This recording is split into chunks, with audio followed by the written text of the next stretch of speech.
Hello, I'm Holly, and welcome to the Step Up Your Sound Game Jam powered by Dolby Atmos and Playcrafting. Now, Dolby Atmos goes beyond the ordinary listening experience to put you inside the sound of your favorite songs, movies, and now even games. Over the last month, Dolby has powered this game jam through workshops, feedback sessions, and more to help our amazing teams bring the next generation of game audio design to mobile devices. In addition to Dolby, this jam is brought to you by Playcrafting. Playcrafting is a game development company that fosters a massive network of developers from around the world. They connect developers like the ones you'll meet tonight to exciting new technologies like Dolby Atmos to help generate games and experiences that would not otherwise have been possible. Tonight, we're going to take a look at all of the awesome projects created during the jam and chat with the teams of developers behind them. Now, teams have been meeting with Playcrafting and Dolby throughout the jam in order to make games that are both fun and audibly innovative. So before we jump in with our teams, let's take a look back at some of the highlights from our opening stream. What is up, everyone? Welcome to the Step Up Your Sound Game Jam powered by Dolby Atmos and Playcrafting. Our 5 teams this week have all been challenged to build a game from scratch in only 1 week that leverages the power of Dolby Atmos. Now, it is time to meet our 5 teams of developers, and kicking things off, it's Team Square. Can you please tell us what you're planning to build for this jam? Actually, we do try to build a Sega interactive narrative story. It's about amnesia, so it's game about controlling a character who is a old man, has that disease, also a lumberman. He went to a mountain and cutting off woods, and then he suddenly forgot everything. He tried to go back home. So the sound will kind of lead them to find each of different vintage items from his memory to let them recall the way back to home to find his doctor. We're calling it a musical toy. It's like from the perspective of a sick kid in bed looking around their room and sort of imagining like all their toys making music and stuff. We have some spiders that are going to be making webs that will also hopefully generate music. So it'll be a fun little thing to mess around with and improvise some jams. We came upon the idea to do something involving pinball. Basically surround the player with pinball machines, things that are sort of calling your attention at every moment, but they're all happening in slow motion. The hope is to make each machine fun, make each machine feel different. Also, we get to sort of make people feel like they're in a pinball arcade, which is something that, spatial audio does really well. We're actually working on a horror game about a girl who loses her cat on a camping trip. Your goal is to solve a bunch of different puzzles and mysteries in order to figure out who stole your cat and why. So we're making a musical narrative exploration game about the last songs of dying gods. And so all the different gods are in different spaces and moving around you.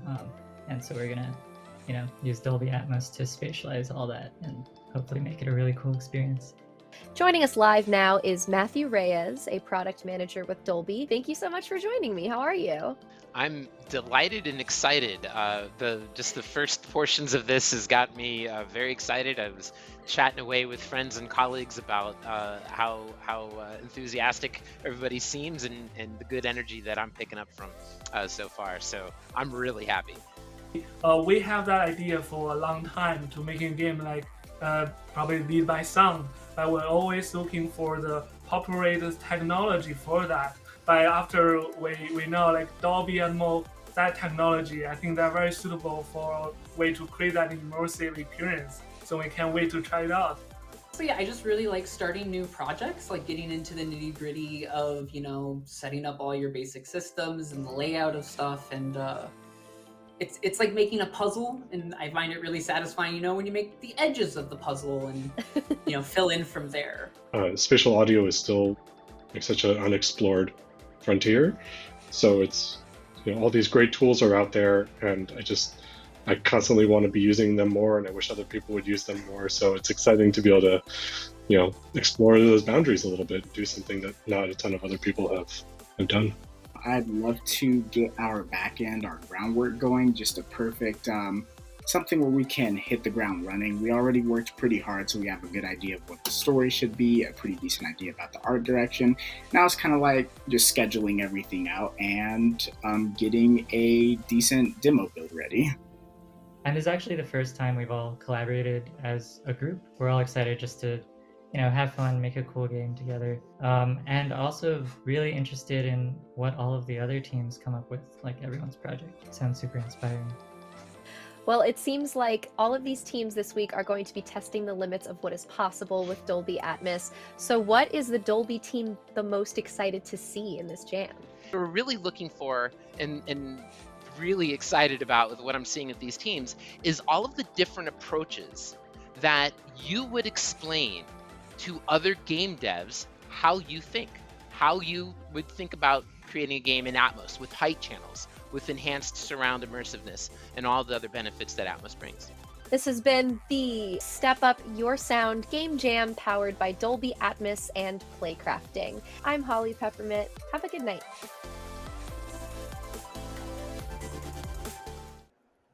Can you believe that was only a week ago? I feel like we've all really grown since then. Now it's time to catch up with our teams. Kicking things off, it's West Coast Games.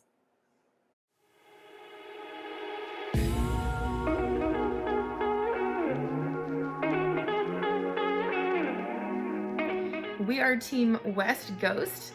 I am Katie Figueroa, and I met Lily and Dahlia through a group I founded called SF Bay Area Women in Games. I worked with Isaiah on his indie project, Project Beanstalk. My name's Isaiah Johnson, and I'm the acting programmer and project manager for Team West Ghost. Hi, my name is Lily. I'm a developer, software engineer, programmer. We're actually working on a horror game about a girl who loses her cat on a camping trip. Your goal is to solve a bunch of different puzzles and mysteries in order to figure out who stole your cat and why.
Now joining us from West Coast Games live, it's Katie. How are you feeling, Katie? Hi, doing good over here. How are you, Holly? I'm doing great. So tell us a little bit about Lucifer's Plight. What did you do on the team? Nice. So I mostly worked as the sound designer. I did some voiceover. I created original music. We have a theme that kind of goes with the spooky plot. It has layered sounds and textures, pads, and other really cool effects, including some live animal sounds, live cat sounds. So I co-wrote our script. I did some voice acting. So did Riley, our other engineer. And so we came up with the narrative of the game. I also got to do some level design with Unity. Just kind of wearing a few different hats with this game. That sounds super fun. So did everyone on the team get a little bit involved in some of the voiceover work in one way or another?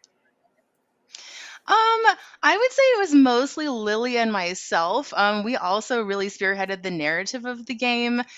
We both had some ideas about what we wanted to do with the story and the genre and kind of the look and feel.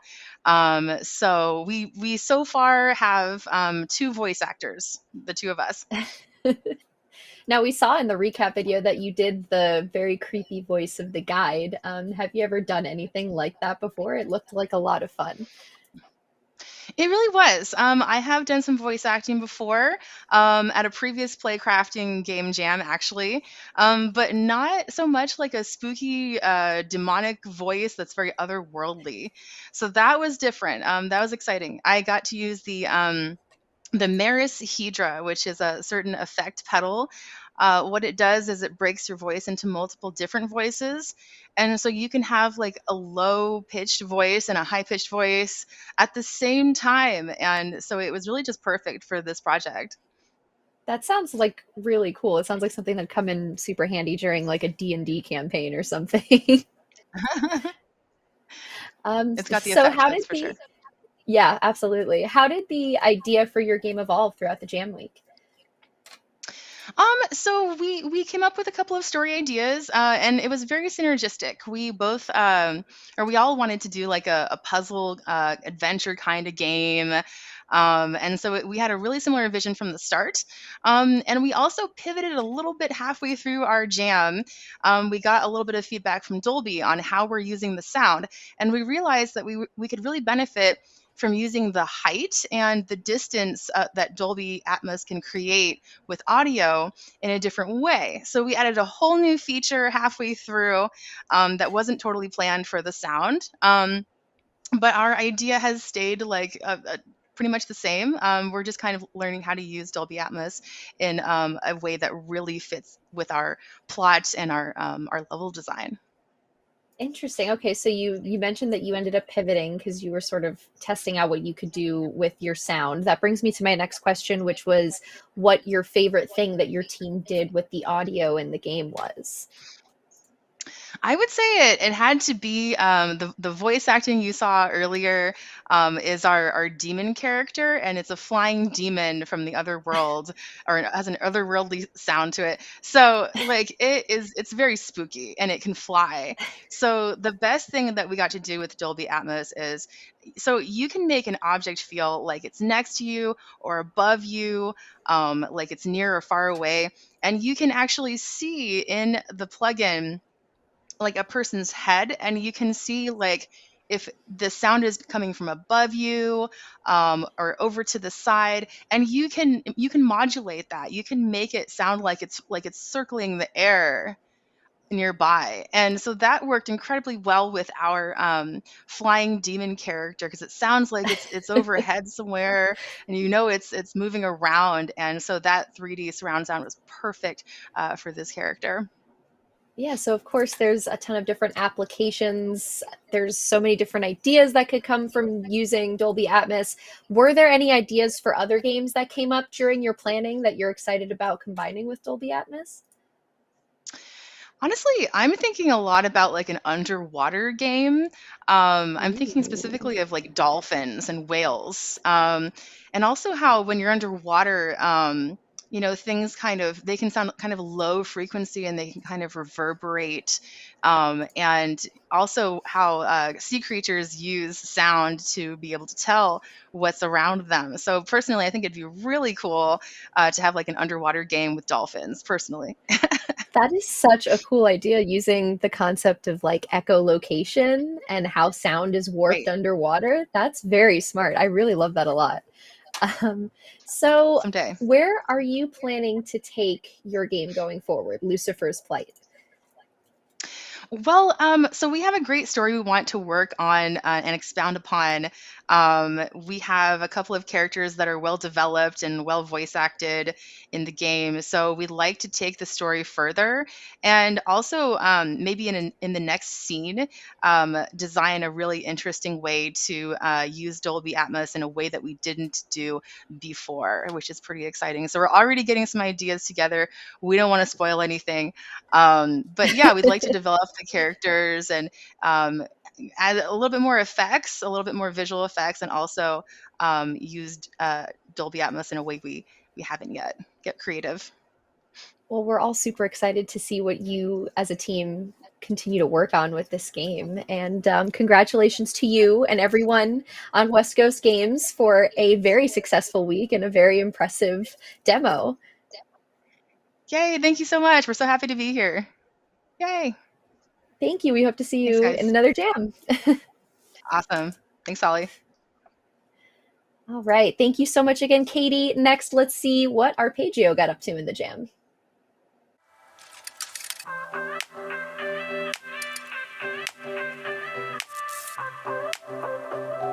Hi, I'm Catherine Brenniger. I am the team captain for Arpeggio, which is made up of myself, Nick Freeman, Tamara Duplantis, and Clara Perez Fuentes. My name is Tamara Duplantis. I am the audio lead for our team. I'm Clara, game developer, musician. We're calling it a musical toy. It's like from the perspective of a sick kid in bed looking around their room and imagining like all their toys making music and stuff. We have some spiders that are going to be making webs that will also generate music. I took it upon myself to deal with the toys in the room, which you can play with and make noise with and record your inputs on and loop those inputs. Clara was our resident spider expert. She spearheaded the whole like pathfinding part and then also worked with Tammy to help get it set up NW-wise. So she was definitely like the spider person for the project. Clara has just a gigantic brain. Over the course of about a week, she was able to get it up and running like no problem. It's very robust. Like it's a really, really impressive system under the hood. She really blew us all away with it.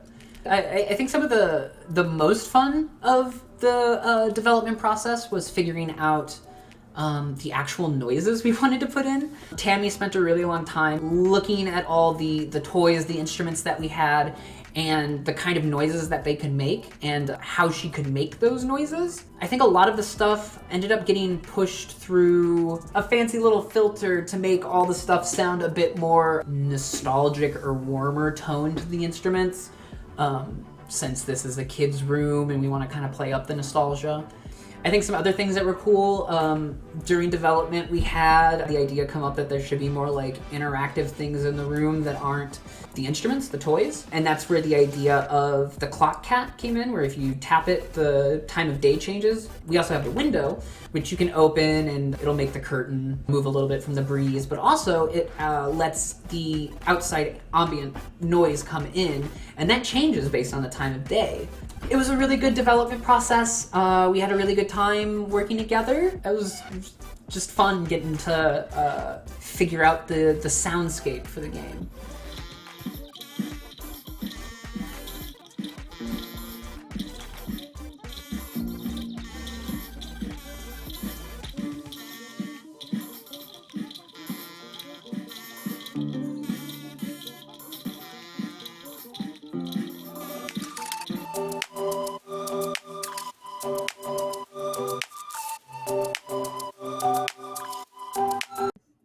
I'm joined now once again with Catherine Brenniger from Team Arpeggio. Catherine, thank you so much for coming back and hanging out with me again. How are you doing? Thanks for having me back. It's a pleasure. I'm doing well. How about you? I'm doing great. So we just saw some gameplay here. So can you tell us some more about Cobweb Lullaby? Yeah, I mean, I think it kind of speaks for itself. It's pretty straightforward. You have the kid's room and a bunch of toys. You can play with them to make noise. You can loop and layer those sounds, move them around in the mix. And then there's also two little fun spiders that move around and generate some noise to themselves. Yeah, it's just a little music toy. Just two little spider friends helping you make music. Yeah. So we saw a lot of really cool features in that video. We see that there's custom pathing of spiders. There's the ability to move objects in the 3D space. What were some of your favorite features of this experience? I mean, I think Clara really outdid herself. She did all the spider stuff. I'm nowhere near smart enough to figure that stuff out, but she like really, really outdid herself, figuring out all the pathfinding stuff, hooking into Unity's nav mesh, and generating those sort of valid pathways procedurally. Other than that, like it was honestly a blast. It was probably some of the most fun I've had developing something in a long time. It wasn't like as high pressure as I thought it would be. I think that probably probably lends itself from the project being kind of a laid back sort of thing. Sure, it seems just like a very easygoing and Yeah. fun little game, it's very inviting. I felt very at home in that little room. So Good, what I'm is your glad. favorite object? What is your favorite object in the room? Oh geez, it's so hard to narrow it down. I think personally I like the snare just because like the tapping and doing like a drum roll on it is really fun. Yeah, it's just a good snare. I was really fascinated by the chair and the shape of it. It was very unique. I'd never seen a chair that shape Yeah, it's before. very modern art layout for a kid's room. I love that. This kid's modern. Mhm. So Very cool we parents. know so we know that half of your team was in a jam with us before, and you created a puzzle game called Solar Driftwood, and we couldn't help but notice the character from Solar Driftwood that you and Nick worked on. So was that a specific Easter egg, perhaps? Yeah, no, we wanted to make a bobblehead for the sort of I guess that's like a maraca sound. And we were tossing around ideas of like what the bobblehead should be. And we just figured it'd be cute to throw in a little throwback to the previous project. And also it's already made. Made it a little quicker for making the bobblehead. Of course. And are there any other Easter eggs in the room? Not to my knowledge. I didn't put any other ones in there. But maybe someone else did. You never know. I don't know. That's for us to find out. So what were some of the unique challenges that you as a team ended up facing this jam? Oh geez. I think one of probably the biggest challenges that we faced was just getting it to sound good. I feel like that's kind of like a general thing, but like there's a lot of objects and they can all be going simultaneously. So I think there's a little bit of a challenge there in figuring out how to like properly balance all the volumes of everything and finding sounds that like worked well together. I think we did a pretty good job of it though. I'd say so too. I was kind of vibing a little bit once all the sounds started sort of meshing together. I was like, ooh, this is like a nice little beat. So was anything way tougher or way easier than you expected while you were working on this experience? Honestly, all the stuff with working with like WIs and Atmos specifically, I kind of expected to be a little bit harder to sort of like take advantage of and integrate into the project. But it was actually like very smooth sailing. Atmos works really easily, pretty much out of the box. And it's also like super noticeable. You don't have to like tweak it a whole lot to get the sort of like spatialization effects that we're playing with moving the objects around and whatnot. Well, that's a huge relief to find out that it was so easy to use right out of the gate, right? Mm-hmm. Yeah, no, it took a lot of pressure off of us. Absolutely. And, taking pressure off is kind of what you need in the middle of a game jam. So where would you like to see this game go in the future? I don't know. We batted around a few ideas. I'm not sure if we're really gonna pursue like a bigger version of it. But there's probably a distinct possibility, I'd say, of us like polishing it up in some capacity and maybe releasing it somewhere down the line. That's fun. Are you thinking of maybe adding different sounds, more toys? Oh gosh, I don't know. I think if we were to do like a proper release, we'd probably want to like make some more customization there, have some more things to play with, that kind of stuff. I love that. So now that you are on the tail end of this jam, you're coming out on the other side of this week. Do you have any advice to developers who are interested in creating audio-focused games with Dolby Atmos now that you've completed this experience?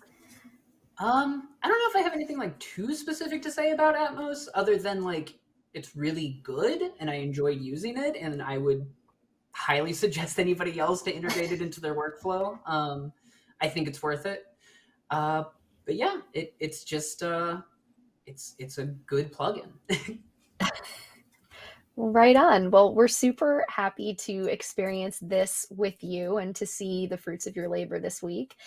So you and your team have a lot to be proud of. Congratulations on another successful jam. And we hope to see you again for another one. Yeah, fingers crossed. All right. Thank you so much, Catherine. And thank you, Arpeggio. Congratulations on Cobweb Lullaby and those two very cute little spider friends. Now let's catch up with our next team, Team Square.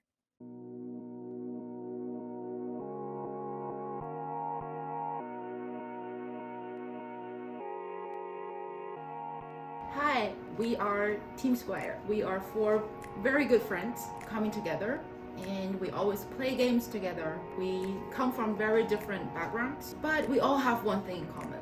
We love games. So today is the first day of the game jam. Our team has already briefly talked about the concept of our game, and I will be in charge of the sound design for our project. Mickey and Long will be doing the art design. They will build the models and do the layout, and Eddie will be focusing on the programming. So today, mostly I just listed out essential sound that we will be need for our base game, and I just put the audios into White's project and build a structure, and also I work with Eddie to make sure that we can connect Wise project with Unity. And also today I put the Dolby Atmos render into Wise project to make sure that it can work with our game nicely.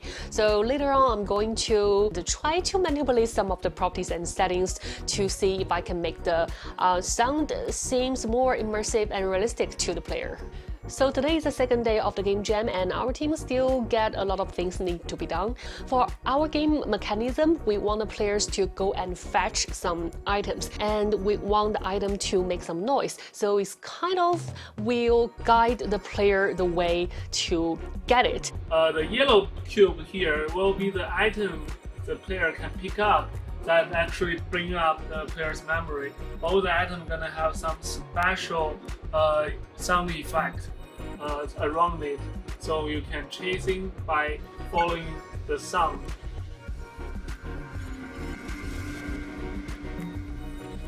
So today is the day 4 of the game jam, and our team had a meeting and finally we settled down all the details. So now I can go full power to collect all the audio footage, audio resources for our game, so we can fulfill it to give the players some immersive experiences.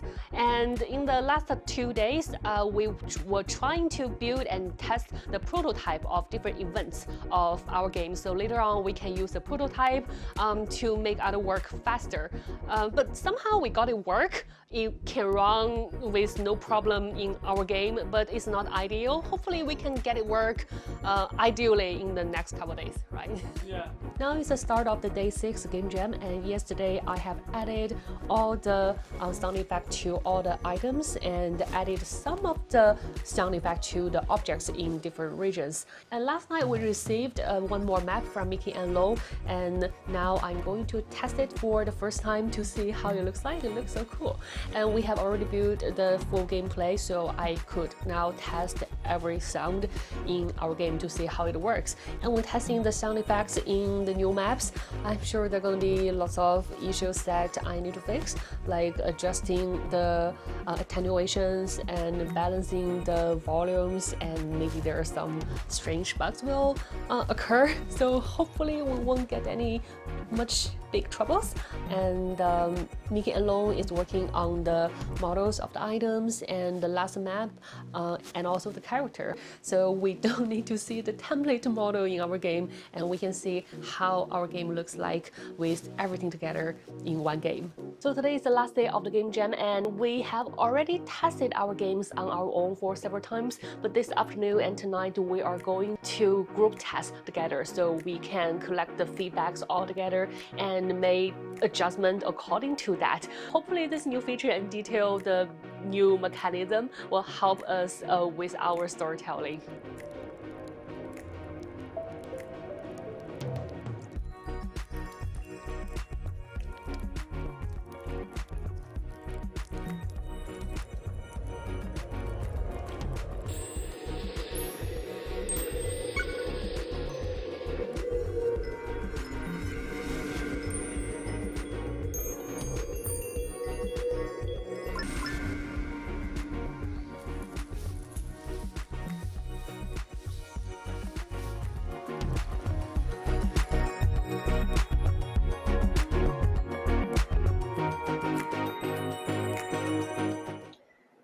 Now, before we catch up with Team Square, let's get caught up with Haversine Collective.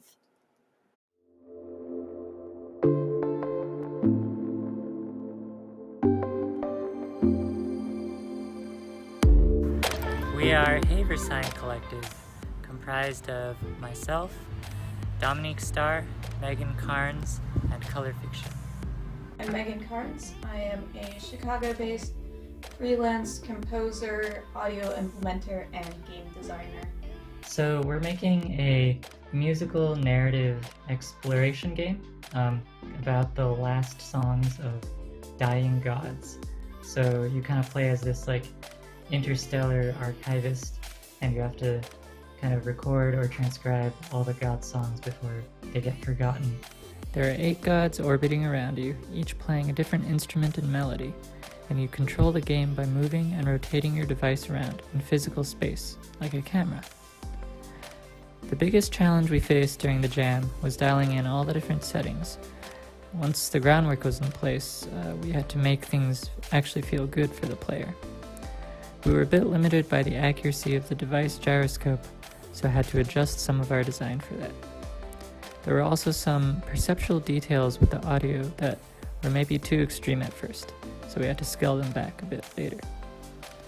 The thing we're most proud of with this game is that we created an experience that really has a distinct mood and atmosphere, and that the audio, visuals, and gameplay come together to form something greater than the sum of its parts.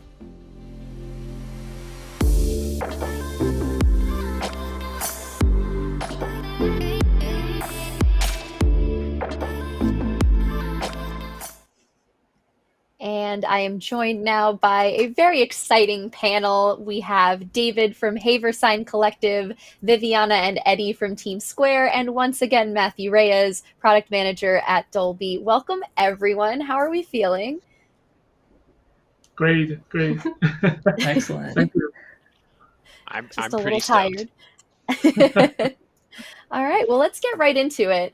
David, can you please tell us some more about what your team built?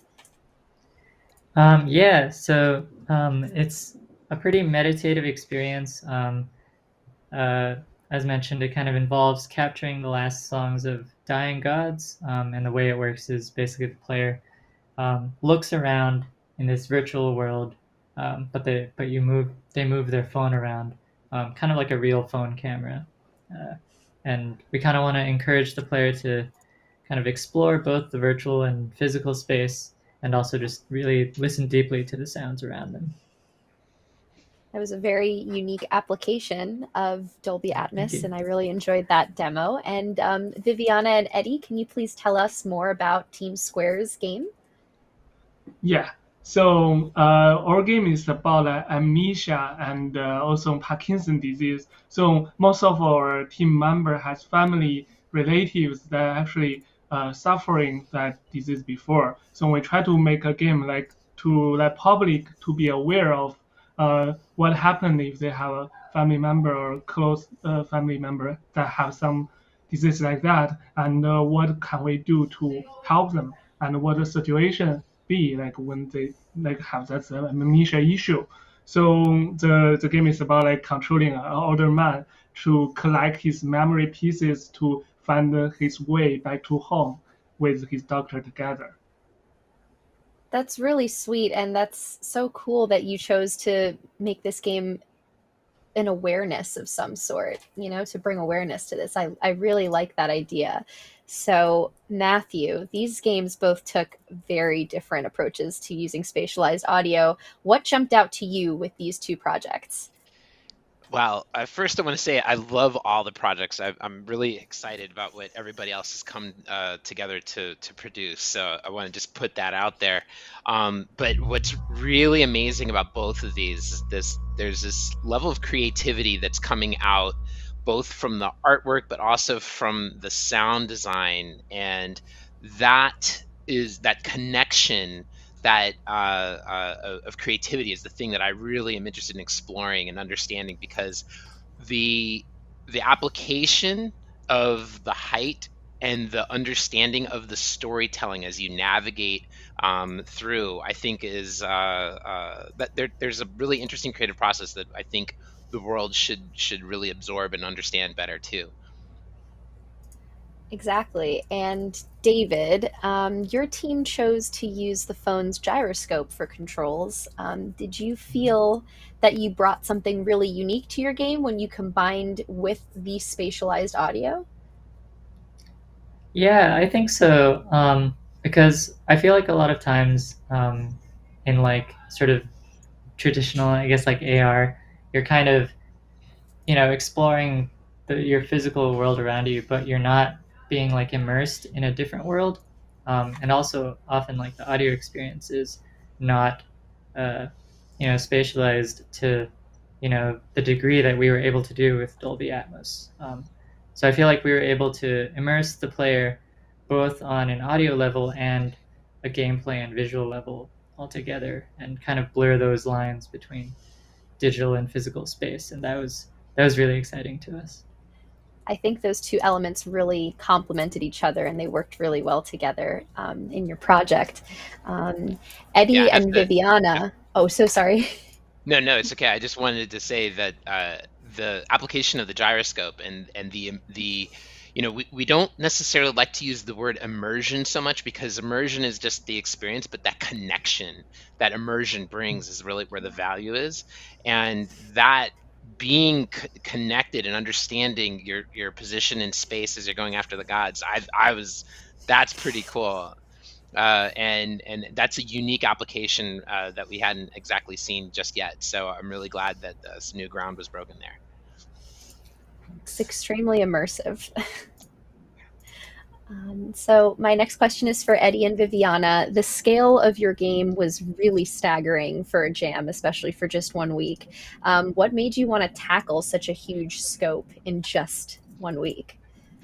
So actually, 4 team members like in your team, we all have a previous experience about doing like game jam. It's the first time like we collaborate together. So actually, doing the brainstorm part, we even like plan the game like bigger to have probably like 6 scenes and multiple even more items to collect.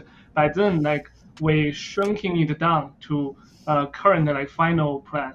So we actually pretty comfortable to us for make a game like that in 8 days. So it's very easy to control the whole scope. Also, like Vivi will be our sound engineer and also the project manager. So she control like everything. Yes, our game for now progress. is like the very essential part that we want to show the player, that we want to show a full gameplay, full walkthrough. But of course, in the future, if we have the chance, we want to expand it, have more items and have more sceneries, and we want to have more storylines. Now we only have 6 items for players to get, and the story is very quick. It doesn't have lots of content inside, so of course we want to have the story like longer, so the player can feel more. Yeah, and for now, yes.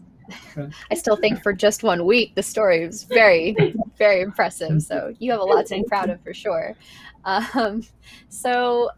Matthew, we were speaking just a little bit before about the application of using the gyroscope for controls and how it's sort of an interesting application when paired with the spatialized audio. Was there anything else in these 2 projects or in any others from the Jam that might have surprised you in terms of how they utilized the technology?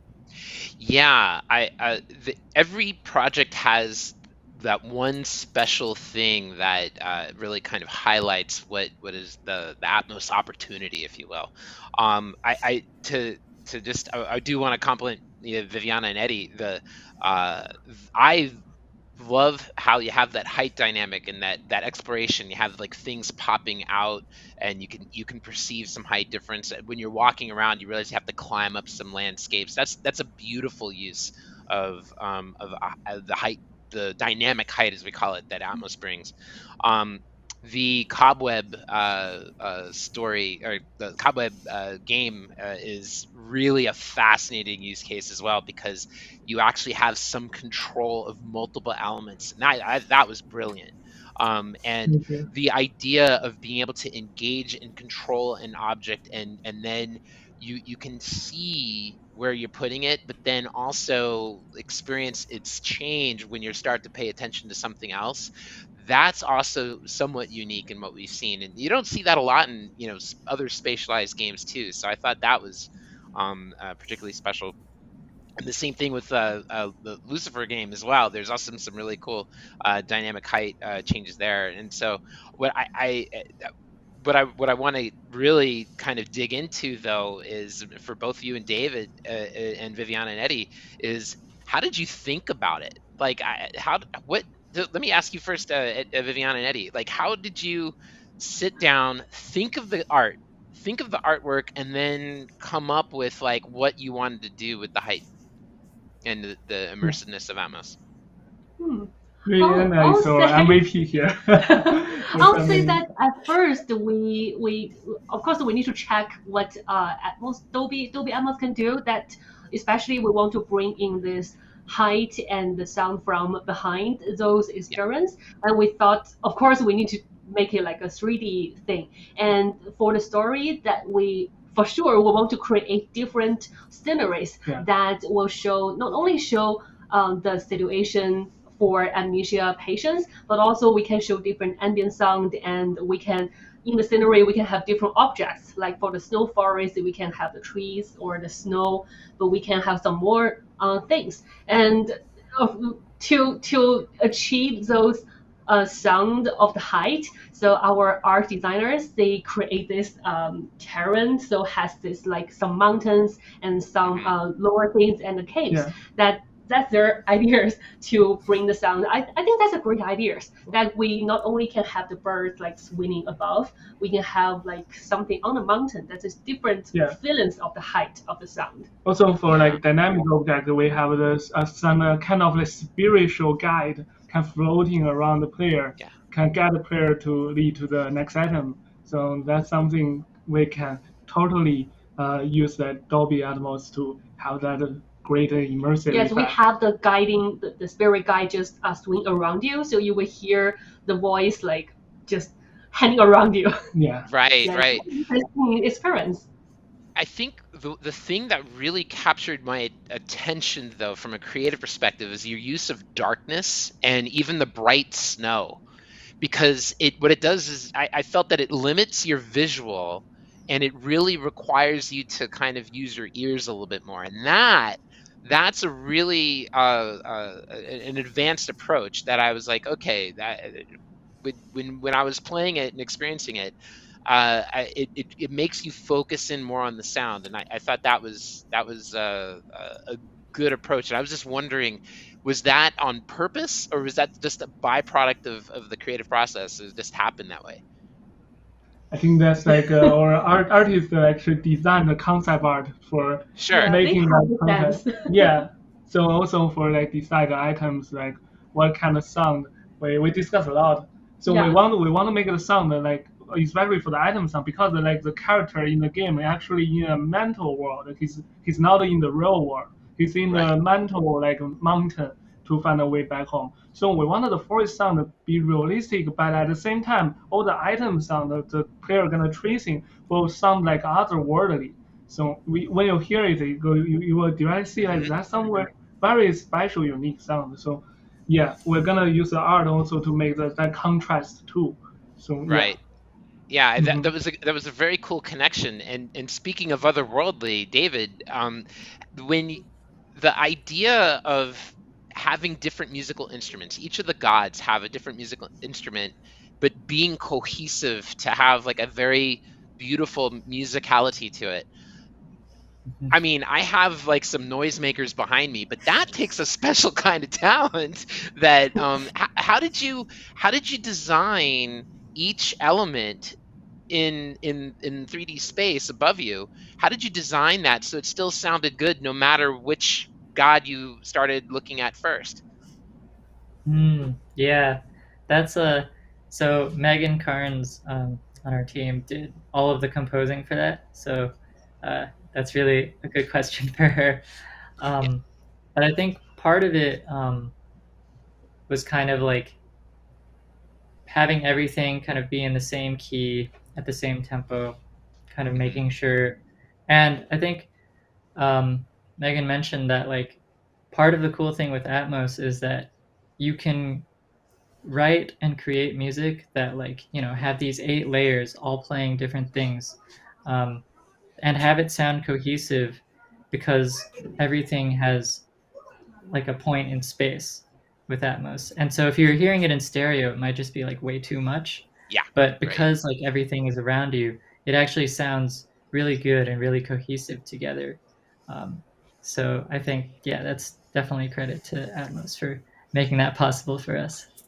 I think one of the key things that, not to get into deep technical elements here, but having these kinds of clear sounds, especially musical sounds, and that the ear can perceive, Atmos really benefit, or excuse me, yeah, the experience really benefits from Atmos because it the way it works, the position becomes a little more clear. Like you can imagine if it's just static noise, it's like, where's that from? But Yeah. the choices I felt were particularly strong for what Atmos can bring, and that I just wanted to know, was that through experimentation, was that through collaboration, or is that just pure talent? I'm gonna say pure talent on Megan's part. All right. Very cool. All right. I really Well, like we your certainly found a very great segue of conversation there. It's almost hard to step in here. So I would like to ask Eddie and Viviana. Your game was so beautiful, and we got to see some amazing concept art throughout the levels. But it only makes me want to see more. And I would like if you could please tell us more about the next steps your team would like to take with the game. You sort of mentioned before you'd like to add more story moving forward, but is there maybe something more specific you can tell us about where you'd like to go next, or? Absolutely. Actually, in the current build, like we only have 6 items to be collected. But like for a narrative story, actually more items maybe can make the player follow the narrative better. Like each item gonna be easier for the player to trace the character's memory. So we can have more item to present each different period of his life. That's an elder man's life. And also another things I want to say, like in the ending, we'd like to have some like 3D animation for the character go back home and find his doctor. But because of the limitation of the time, right now we only have a 2D picture as the ending, like he went back home. But in the future, maybe animation, and they will want when the elder man come back home and then he see his doctor and he look back, he will see actually the scenery will be changed. It's not in a forest or in the mountain, because mountain is the imagination mountain in his memory. It's gonna become a city, like his real live in actually in a city. So all the surrounding forest will become a city building, like a concrete wall or skyscraper, and he finally will come back to home and find his memory. That would be a very good, fantastic view. So we want to achieve. And we also considering like gave the Limberman, because his role is a Limberman. He is doing the farming, logging things in the forest, and we plan to give him an axe, a tool that he can use to interact with the object in the forest and maybe to hit the spirit guide. But we plan to, if he attacked the spirit, he cannot interact with it.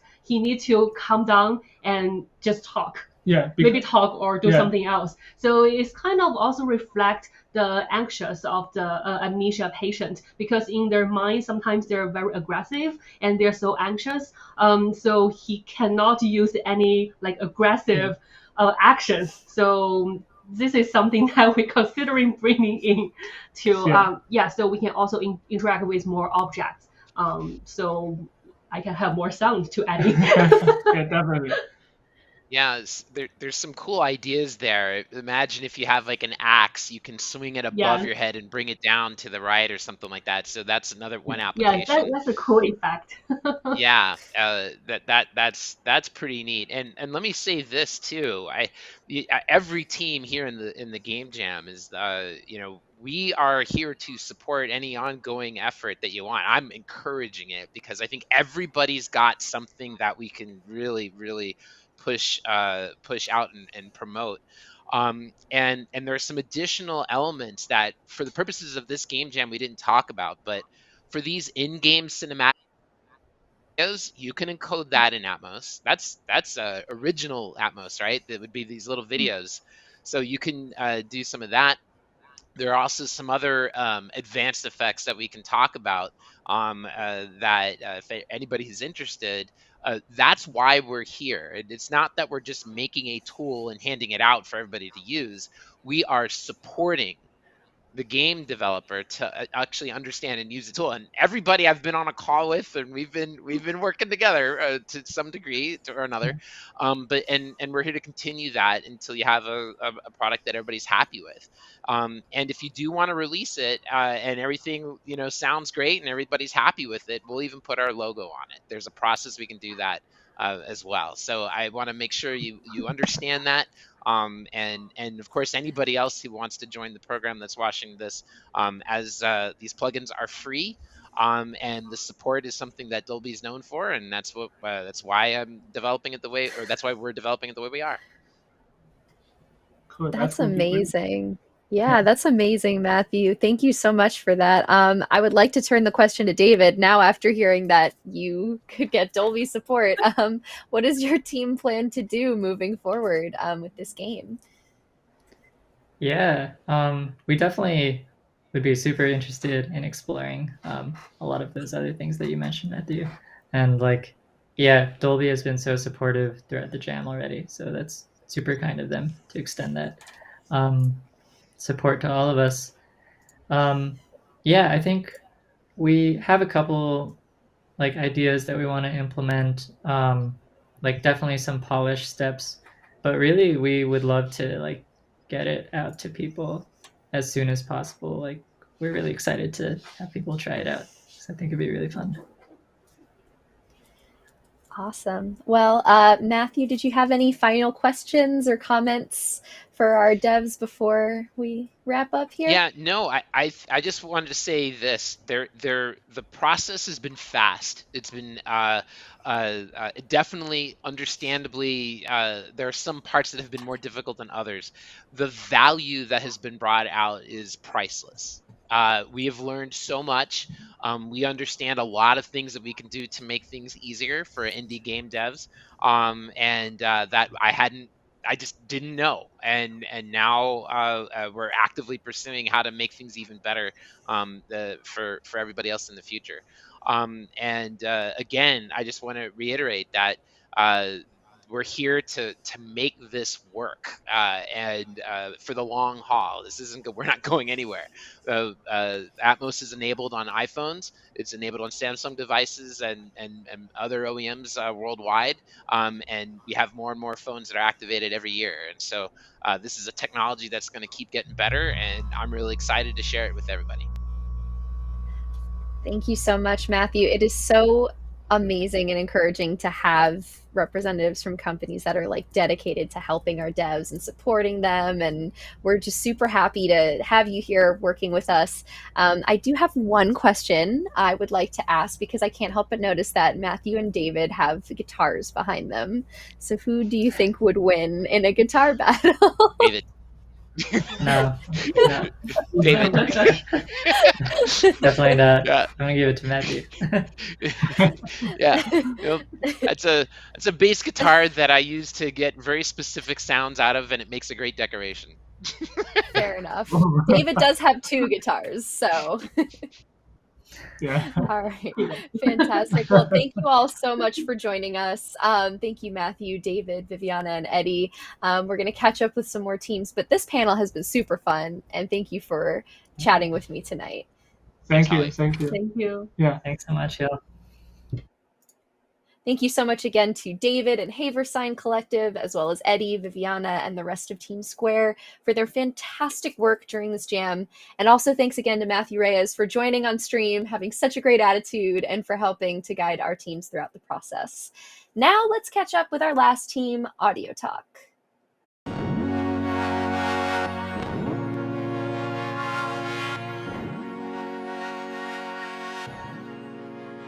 I'm Alec, and I am working with John Korn and Vineet Shah. Together we are Team Audio Talk. Hi, I'm John Korn. I juice games and make sure they're all nicely polished up. My name is Vineet. Despite my best efforts, I've been coding for about 10 years now, and I also make video games. So why don't we just start out with what your team is planning to build for this jam? We came upon the idea to do something involving pinball. Basically surround the player with pinball machines, but they're all happening in slow motion. The hope is to make each machine fun, make each machine feel different. Also, we get to sort of make people feel like they're in a pinball arcade, which is something that, spatial audio does really well. It is day 2. Day 1 was very boring. It was just a lot of plugins and technology. But here we are, day 2, really cruising. We refined some core concepts in our project. We sort of took this concept of urgency relating to the 3 different pinball machines that we have ever present in the game, and converted that into this less anxiety-provoking concept around a slowing down time meter, or a time slowing meter. Both of those are accurate, yeah. Sure, there's slowing, there's a meter, there's time. So as you're moving from one machine to another machine, you resume playing on that machine and you charge the ability to slow down time on that machine, so that when you pass back to another machine, that first machine slows down. That's how you can play 3 pinball games simultaneously. Yeah. And this way it feels kind of zen. It's not, just rushing you, pushing all the time. John is busy making beautiful crayon-y, cartoony sketches of pinball machines. Vineet is doing a lot of coding. There's a lot of that going on, yeah. Nothing particularly interesting to talk about yet, but just lots of words on a page. We did a lot of things with Git just now, and I am almost out of the woods in terms of testing and integrating the Dolby plugin and Wise in Unity. Also generating a lot of ideas around music still, what to do with these 3 different machines, how to prioritize music from one machine over another machine as part of the mechanic that lets players know where to turn next, what to do next. Hi, everybody. We are Team Audio Talk all together for the first time in person. It's very nice.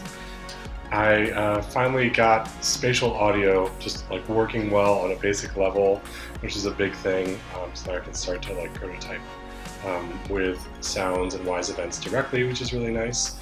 I also did some work chopping up some pinball sounds I had recorded.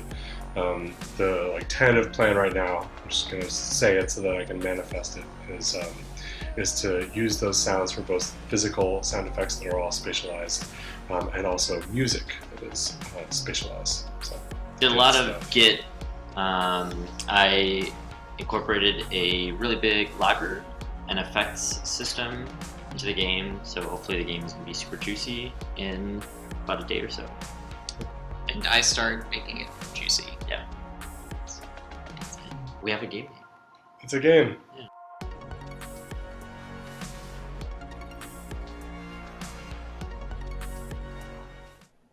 I have never heard someone describe a game as juicy before. I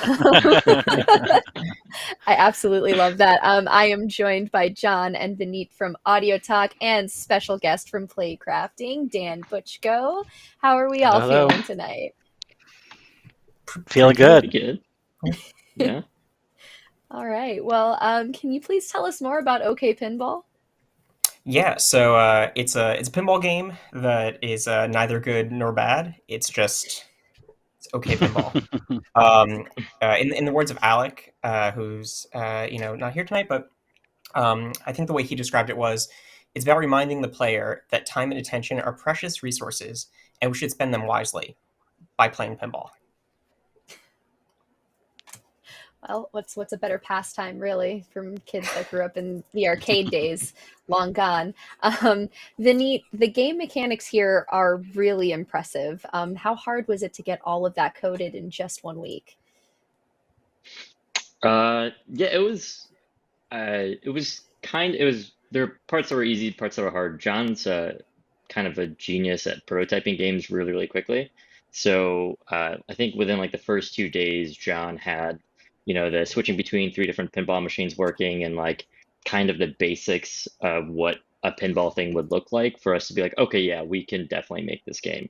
And then a lot of it, kind of the technical challenges came in with making sure that the audio was working properly with everything. We had some issues with Git, which I think you guys heard about earlier. But I think really it was at the tail end of it and making sure that the game was sort of balanced in a nice and juicy way. When you're going from PC to mobile, it's things that look and feel good on PC may not really feel the same way when you're holding a phone in your hands and trying to get it to feel good. And really, what we wanted for this game was the sort of visual and audio experience to feel very, very good. So that was probably the biggest challenge. All right. Well, it's very impressive. And Dan, I'd like to ask you what jumps out to you about this game. And do you think you can handle the stress of playing 3 pinball games at once? My hands got all clammy just thinking about it.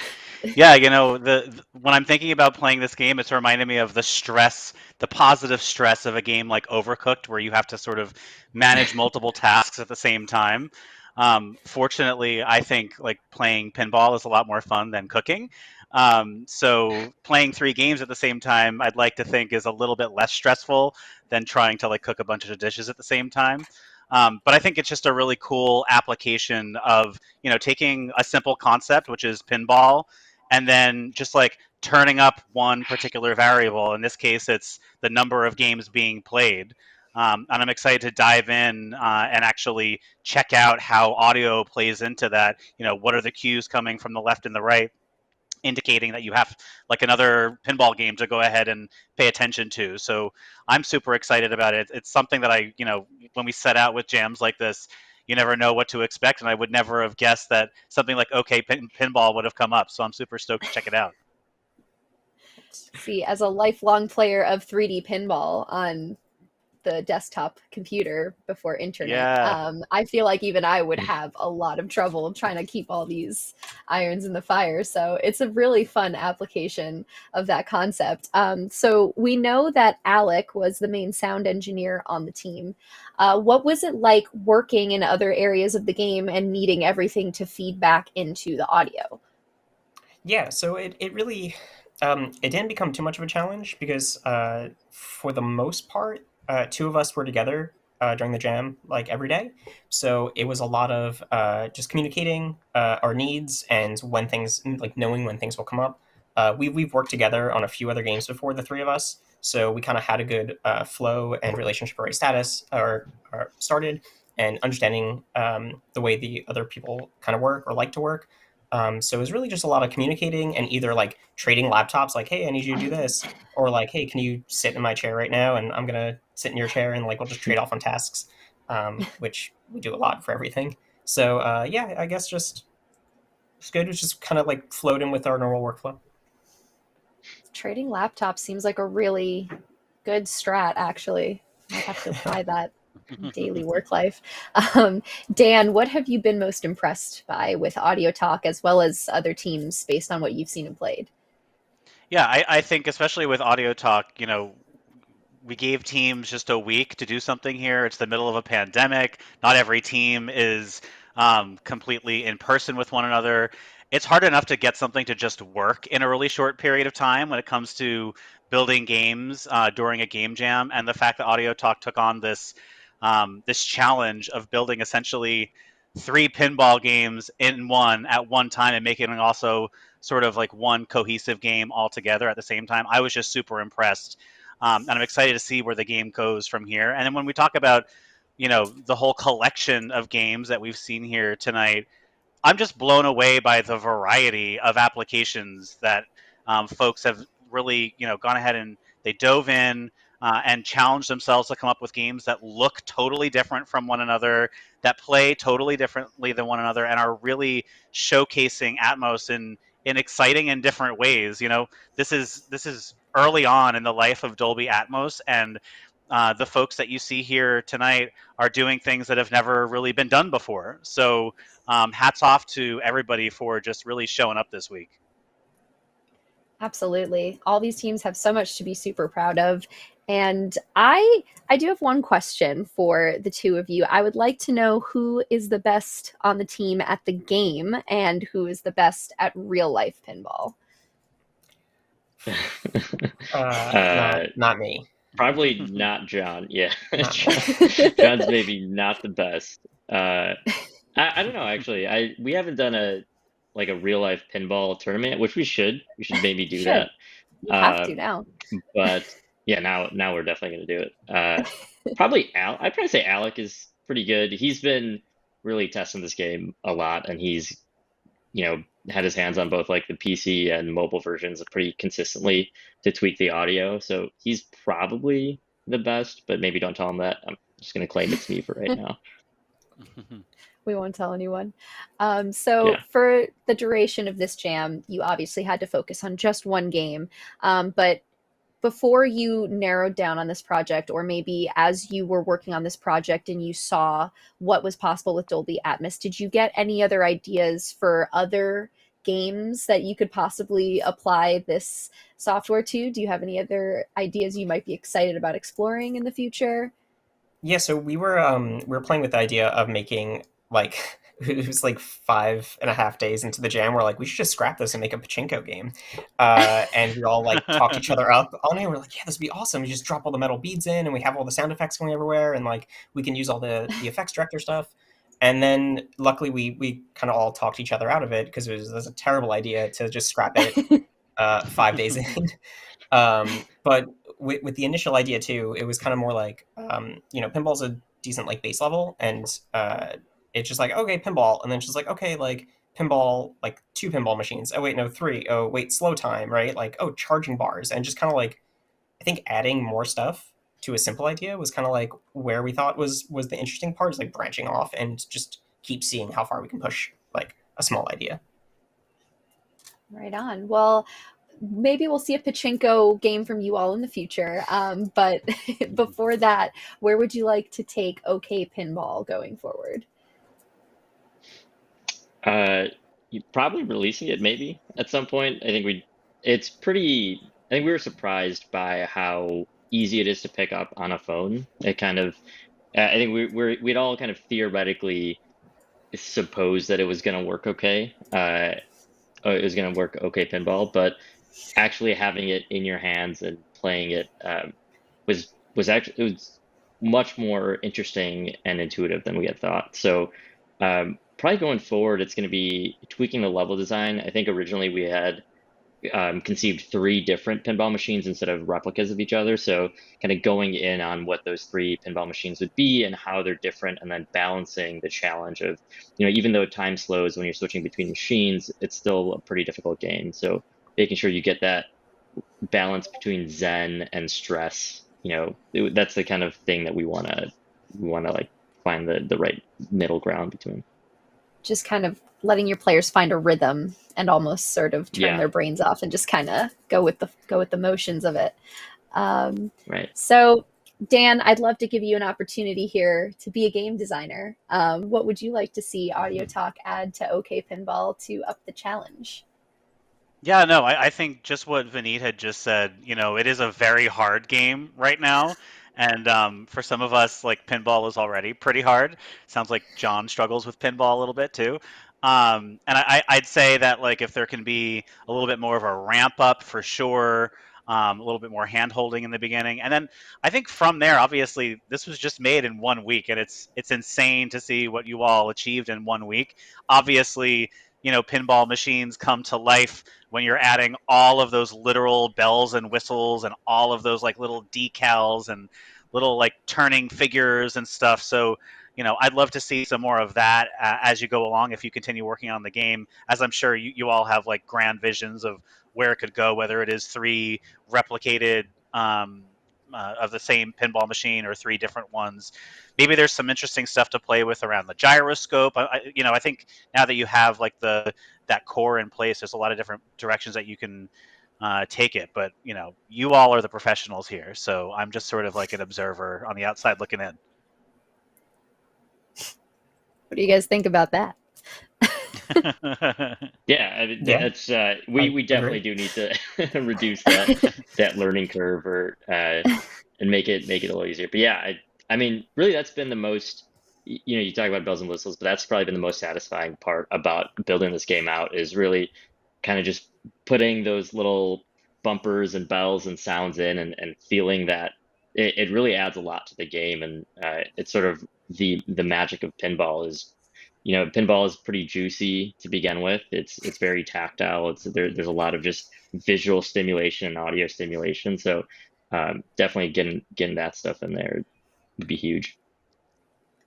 Right on. Well, thank you so much, John and Vineet, for joining us and having a little chat about your game. Congratulations on a very successful week. Yeah. I really hope to see what you do with OK Pinball in the future because it looks like so much fun, and I would love to see the difficulty level ramped up a little bit, see how that goes. But yeah, thank you so much for being here. Thanks. Yeah, thanks. Thank you both. All right, Dan, here we are again. Here we are. It's good to have you back in the second box, I have to say. Thank you. We make a good team. We do. I totally missed you last week. So I'd love to just talk to you a little bit about, now that we've seen all of the different teams' projects, so just talk about each of the projects, what stood out to us, and kind of talk about, you know, our initial thoughts. Sure. Yeah, so I think, you know, first up we had West Coast Games with Lucifer's Dream. You know, as a dog person, I'm not immediately drawn to games about cats, but I love the sort of puzzle horror angle to this one. Really loved how they played with like the height of the sound in the game. That's like one area where Dolby Atmos really excels, and really you can get a sense of the technology and the space and the sound around you. Looking forward to them adding more puzzles, obviously doing more polish in there, but definitely it is a great start for that team in that game. Oh, absolutely. And I am also a dog person, but who could not be sad for a lost little cat? Come on. I feel like I Right. have to sympathize. But I love seeing how much fun they were having with the voice acting.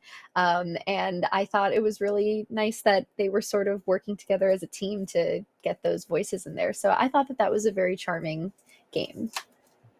Yeah, totally. Obviously, audio is a huge part of any game, no matter what its purpose or where it is, but audio comes into play in such a key way here that adding, you know, custom voice acting into your game is really going to help it come to life and really help showcase the power of Dolby Atmos. Absolutely. I feel like even if it's just a couple of lines, using custom voice acting always kind of like brings it up that level Yeah, in just like a nice little personality. notch. Absolutely. So next we had Team Arpeggio with Cobweb Lullaby. I thought that this was the cutest game ever, Yeah. and I love those two little spiders. I feel like if I saw them in real life, I would not love them as much, but I just really love the concept of these spiders. Yeah, I love that team, like they made kind of like an interactive toy. And it reminded me of a game for the original Nintendo DS called Electroplankton, which is one of my all-time favorites, where you're basically playing with these little like plankton under a microscope and you're tapping them and it records what you're doing. So you're making like little sounds based on what you're tapping and what you're playing with.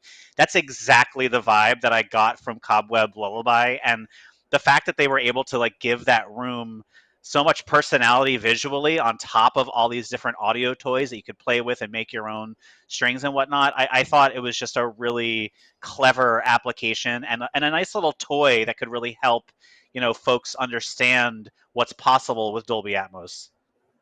Absolutely. And I would love to see them add potentially more toys in the future, and maybe different things could happen when you do certain combinations of sounds. Like maybe it gives you the opportunity to do different things, or something else appears. It just like unlocks different levels of sounds. And the other thing that really struck me, I mean, aside from how cool it was that you could path out the spiders, was that there was the atmospheric sound when you open the window. You don't have to open the window, but if you Right. do, it adds another layer, and then the atmospheric sounds change based on what time of day it is. There's just a lot of really sophisticated but subtle elements to this game that I thought were really, really clever. Yeah, and when I'm thinking about hundreds or thousands of people having this game in their hands on mobile, I'm thinking, wouldn't it be great if there was a share functionality so you could share your own like tunes and strings with other folks, and see what you came up with the same set of toys.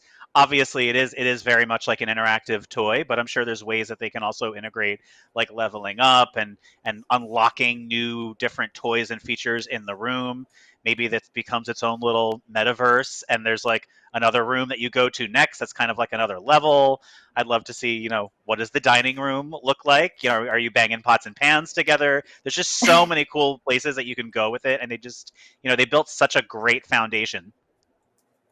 Yeah, I do love that. That's a really interesting point of maybe seeing where the soundscapes can take you if you were in another room. Even if it's not another room like a kitchen, maybe you have different bedrooms that you can choose from because obviously different kids are going to have different toys and you can see what's possible based on the personality of one kid's room versus another. I just think the possibilities are kind of endless with this concept, which is amazing.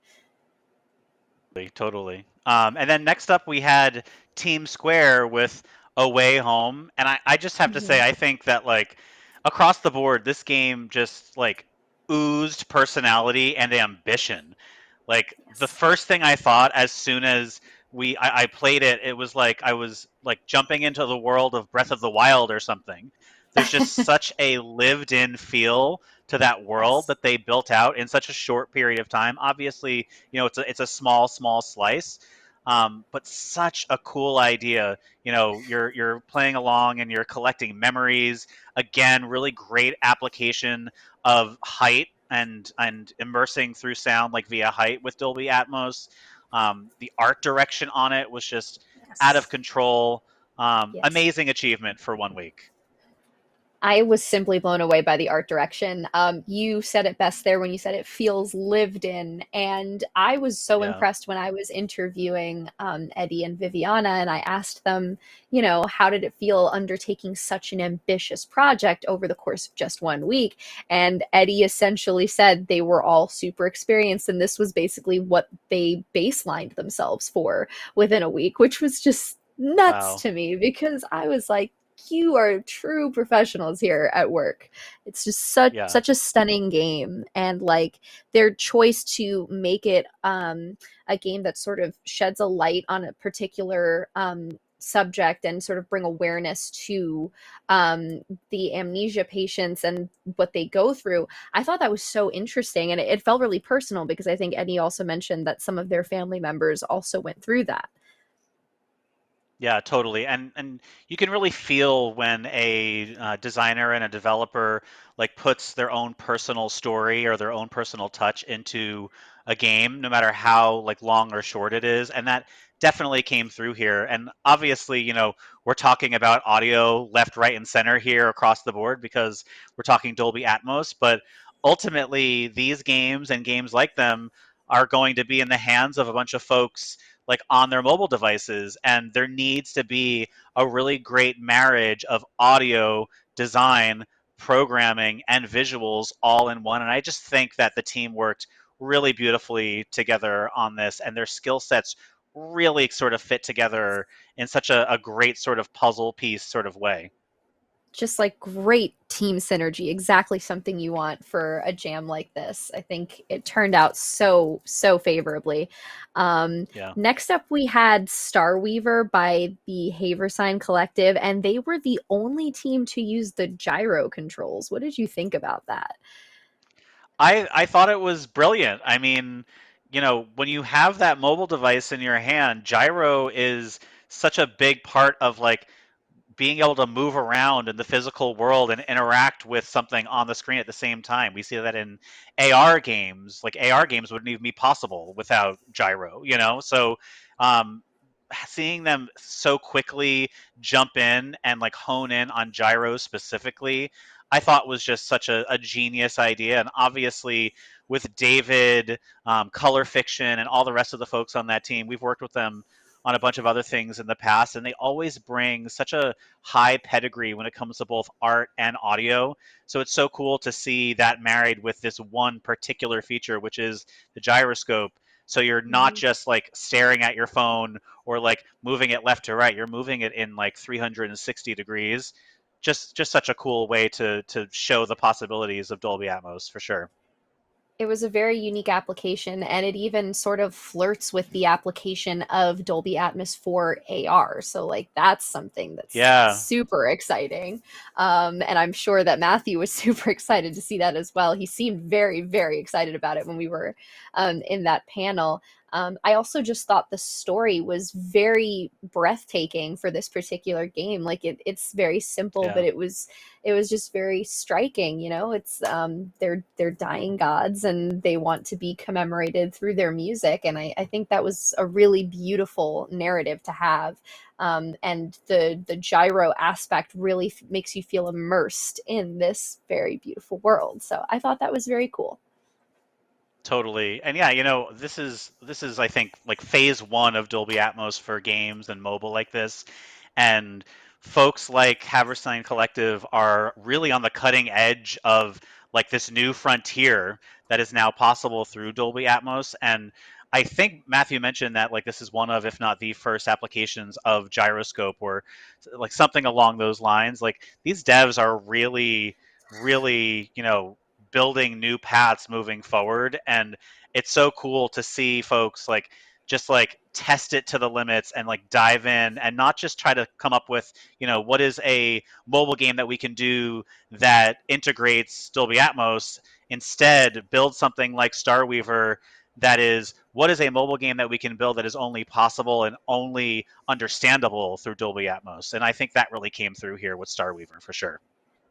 That is truly the most exciting thing for me also doing these jams, is to witness these devs breaking ground, really. It's kind of the Wild West out here, and they're just trying to figure it out, the limitations of these new technologies, so that we can experience things so much more colorfully and immersively with games. So I just think that's neat. I think that's a neat part of these game jams. Finally, we had audio talk with OK Pinball. What were your thoughts on OK Pinball? You know, sometimes the best games are games that take a really, really simple mechanic and, like I said, just sort of tweak one variable. And so I really like that they honed in on this very, very simple concept. So they took one pinball machine, they multiplied it by 3, and so you have 3 in front of you, and then sort of played with that idea. You know, how can we make this sort of that, I think I called it like a positive stress into games? How can we play with that positive stress? How can we use Dolby Atmos to like give you cues as to which table to be paying attention to? And I think that was just a really cool way to sort of interpret the assignment here and to interpret the challenge itself. Keeping it simple sometimes is like the best way to go, especially when you have 1 week to build something with brand new technology. And so I'm super excited to see where this game goes next.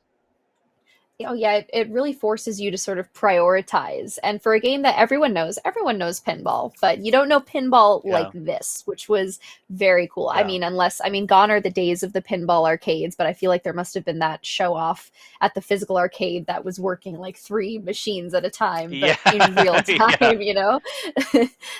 So it's nice that they give us that leeway where the time is moving slower between machines. I think that was very nice of them to give us that. But yeah, like you said, very simple game, but they tweaked it just a little bit and it completely transforms the experience.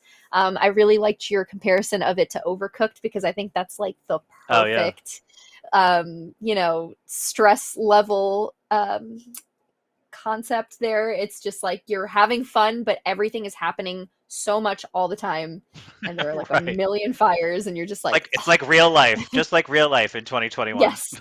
Ugh. Ooh, that got a little real there. But yeah, I thought all of these games were super interesting. Another one of my favorite things of doing these jams is to see at the end of the week that every game truly does end up having its own unique personality. Just even if they're all working on similar concepts or using similar software, seeing the unique approaches and applications is always so fascinating to me. And I love seeing the unique personalities of the teams come out in these games, and then the games end up taking on lives of their own, and they have their own personalities at the end of the week, which I think is very fun. Yeah. And I think that like one thing that we find so exciting about these jams that we do here at Playcrafting with awesome partners like Dolby is we like to find teams that are like representing a diverse set of backgrounds from a bunch of different places with various skill sets. And we sort of create this environment where they are then able to be set loose with this new technology. And it's been so cool to see Matthew and the Dolby team really dive in with them along the way on this journey, because like I said, we're kind of creating this environment, bringing folks together, giving them the tools, the compensation needed to make sure they can give it their all, give it their best. But you don't know, where it's going to go from there. And so it's so cool to see, this like puzzle horror game plus this interactive toy plus this story-driven narrative game and three-way pinball. Like it's just so cool to see that no game was similar to the other. And to me, that's the sign of a really, really great jam and a really great set of developers. Because without that, we don't want to just see more of the same, a game that just uses audio in a new way that you've seen before. We want to see new kinds of games. We want to see new kinds of playing games. And I think that every team here just really knocked it out of the park. I agree. This has been a super rewarding jam, and I think that we had a very, very good mix of teams this time around. A lot of people that worked really well together and really brought their A game to the table. So I had a lot of fun seeing what they worked on. It's been super great getting to talk games with you again, Dan. Do you have any closing thoughts or remarks that you'd like to leave us or the teams with? I mean, I would just say once again, congratulations to all of the teams for the work that they did. I know this is sort of step one with these games, and many folks will continue to work on them. A huge, huge thank you to the entire Dolby team, the Dolby Atmos team, Matthew, and the rest of the folks over at Dolby, without whom none of this would have been possible. We can only take things so far. And then when we have this great technology and a great team behind it to help sort of incubate these developers and set them loose with this new technology, it really requires that perfect match. And it's just been such a joy to work with Dolby and bring these developers all together virtually to make these games. And I personally, I can't wait to see what comes next, because this is really just the beginning when it comes to Dolby Atmos for games. And it's just, I'm honored that we get to be a part of it right here at the beginning. So thank you for letting Playcrafting be a part of it. And thank you, Holly, for being such a great hostess for the opening and closing stream, as always. Thank you so much. I'm so glad to be working with Playcrafting again, genuinely. So it's been great having you, Dan. I can't wait to see you on the next stream. It was nice co-hosting with you briefly once again. Yep, we'll be back. We'll be back. All right, so it was great having Dan joining us here.